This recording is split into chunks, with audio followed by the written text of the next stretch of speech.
Hello everyone, কেমন আছো সবাই? আশা করছি সবাই খুব ভালো আছো। আমিও ভীষণ ভালো আছি। তোমাদের সবাইকে আমি স্বাগত জানাচ্ছি আমার চ্যানেল নীলুজ লাইফ অ্যান্ড স্টাইলে। আজকে বন্ধুরা তোমাদের জন্য আমি নিয়ে এসেছি আমাদের বাড়ির কিছু ফুল গাছের ছবি। হ্যাঁ, এই যে ফুলটা দেখতে পাচ্ছ, এই ফুলটা এত সুন্দর গন্ধ যেমন সুন্দর লাগে, তেমনি ফুলটা ফুটলে কিন্তু দেখতেও খুব ভালো লাগে। এবং এই ফুলটার একটা বিশেষত্ব হচ্ছে একটা ডালে তার শাখা প্রশাখাতে অসংখ্য পরিমাণে এই ফুল হয় এবং এই ফুলটা যখন ফুটে থাকে পুরো গাছটা একদম সাদা হয়ে থাকে, দেখতে অসাধারণ লাগে। এই ফুলটার নাম তোমরা কি জানো? এই ফুলটার নাম আমি বলে দিচ্ছি। এই ফুলটাকে বলা হয় কুন্দ জুঁই। অনেকে কুন্দ ফুলও বলে, আবার জুঁইয়ের একরকম ভার্সন হচ্ছে এই কুন্দ জুঁই।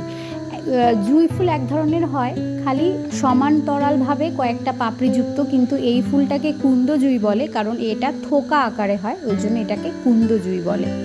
একে ইংরেজিতে জাসমিন ফ্লাওয়ারও বলা হয়। এবং আমি যেদিনে ভিডিওটা করেছিলাম প্রচণ্ড রোদ ছিল বাইরে, সকালবেলা করেছি, দেখেই বোঝা যাচ্ছে প্রচণ্ড রোদ। এবং এই রোদের মধ্যেও দেখো ফুলটা দেখতে কি সুন্দর লাগছে। এই ফুলটা কিন্তু একটা দেশীয় ফুল, আমাদের দেশে হয়। এছাড়াও আমাদের প্রতিবেশী দেশগুলো যেগুলো নেপাল, ভুটান, এই সমস্ত জায়গাতেও এই ফুলটা বেশ ভালোই হয়। বিশেষ করে গরমকালে, বর্ষাকালের শুরুতে এই ফুলগুলো ফুটতে দেখা যায়।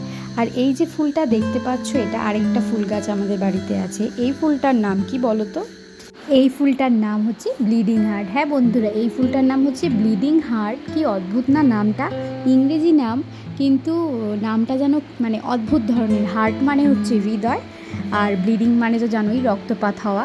তো ফুলটার এরকম নাম কেন? নামটা এরকম হওয়ার কারণ আমি যেটা গুগলে দেখলাম, যে ফুলের যে সাদা অংশটা থাকে সেই পাপড়িটা একদম হার্ট শেপের হয়, যার জন্য এই ফুলটার নাম হচ্ছে ব্লিডিং হার্ট। এবং ব্লিডিং নামটা দিয়েছে, ফুলের নিচের অংশে একটা লাল বিন্দু থাকে, কিছুটা লাল অংশ থাকে, যার জন্য এর নাম ব্লিডিং হার্ট। মনে হচ্ছে যেন হার্ট থেকে ব্লিডিং হচ্ছে, ওই জন্য নামটা এরকম। খুব সুন্দর কিন্তু নামটা।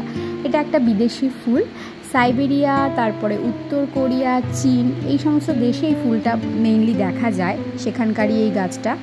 আর এখন আমাদের দেশেও বিভিন্ন ধরনের ভাগ রয়েছে, বিভিন্ন কালারের এরকম দেখা যায় এই ফুলটা।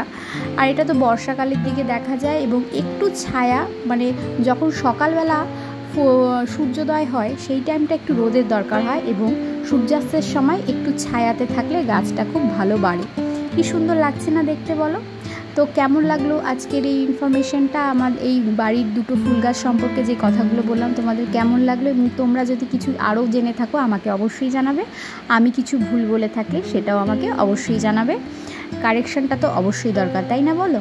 যাই হোক, আজকের ভিডিওটা ভালো লাগলে লাইক শেয়ার করে দিও এবং সঙ্গে থেকো, পাশে থেকো। দেখাবে পরের ভিডিওতে। বাই।